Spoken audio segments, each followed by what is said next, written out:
Davantage besoin de sentiments pour s'abandonner au plaisir sexuel. Quant aux hommes, c'est bien connu, ils ont un sexe logé à la place du cœur.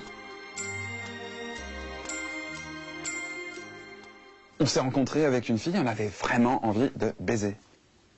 Et on a baisé, mais j'en avais autant envie qu'elle. On l'a fait plusieurs fois, une fois ça a été très rapide, l'autre fois un peu moins, c'était vraiment bestial, mais alors chacun, on était exactement en résonance.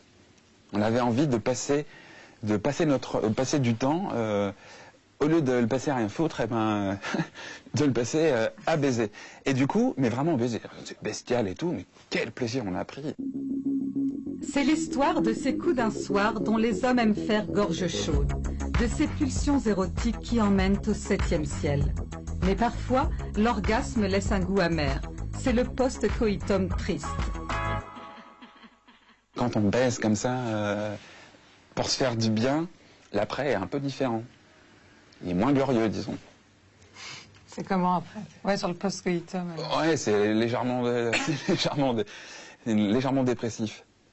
En réalité, c'est assez bizarre comme sensation. Tu te sentais dépressif? Ouais. Je dis toujours, oui, moi je ne baise jamais, je fais l'amour. Parce que pour moi, baiser, c'est une connotation utiliser l'autre ou se servir de l'autre pour son propre plaisir. Alors que non, quoi. Enfin, moi, j'aime pas ça parce que je ressors vite souvent de ces genres. Parce que si tu fais un plan d'une nuit, dans cette mentalité-là, après que l'excitation soit passée, que tout ça soit passé, tu te demandes ce que tu fais ici, quoi. Je pense que si tu n'aimes pas ta partenaire, après l'orgasme, tu vas vraiment avoir envie de te lever et de partir directement, quoi. Quand on a une pulsion de plaisir, une envie prêt à sauter sur ce qui passe, quoi. Là, on a envie de personne. On a envie d'être soulagé, d'accord? Mais on est dans sa bulle, on est sur son nuage. On a envie de ça, et donc tant qu'on a envie de ça, on ne voit rien d'ailleurs, on ne voit que ce que l'on ressent. Et une fois qu'on a obtenu ça, c'est-à-dire le soulagement, on sort de son nuage et on voit la tristesse de tout cela. Si les hommes ont des pulsions, ce sont aussi des êtres fragiles.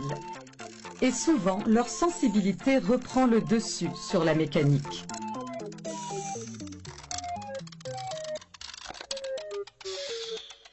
Une fille que je trouvais vraiment mignonne et tout, j'avais envie de prendre dans mes bras, de caresser, d'embrasser partout, de recevoir la même chose en retour, et qui s'est mis direct à quatre pattes pour que je la prenne en levrette. Donc c'était drôle, mais bah, j'ai débandé.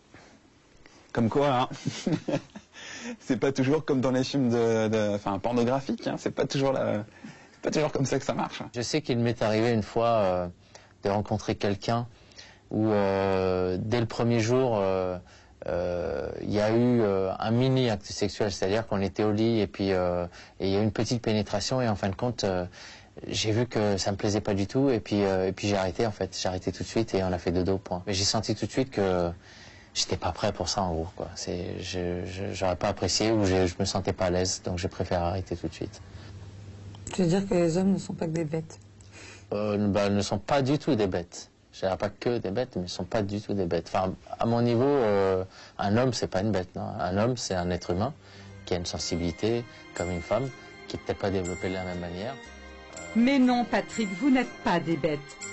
L'amour compte pour vous. Mais est-il un ingrédient qui améliore l'intensité de vos orgasmes? Avec quelqu'un qu'on aime vraiment, avec qui il y a de l'amour,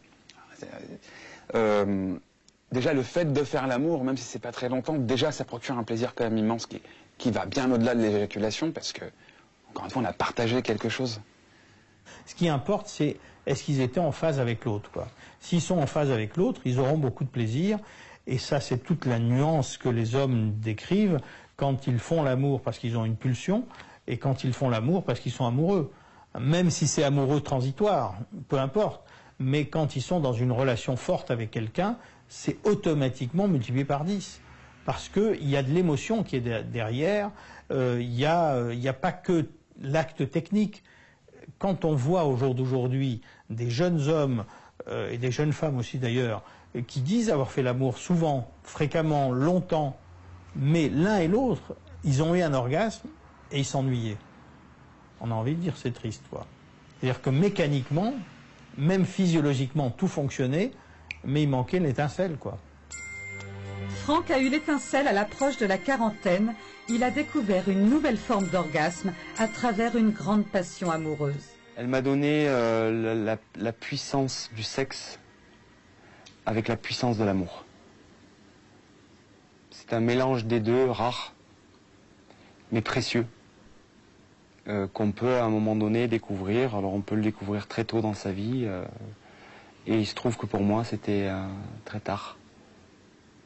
Donc on est vers un idéal. Je reste dans cet idéal de toute façon, pour moi. À moi de le redécouvrir, mais il ne dépend pas que de moi. À moi de le faire découvrir peut-être un jour, mais ce sera à travers des sentiments profonds. Voilà, aimer comme il est rare d'aimer.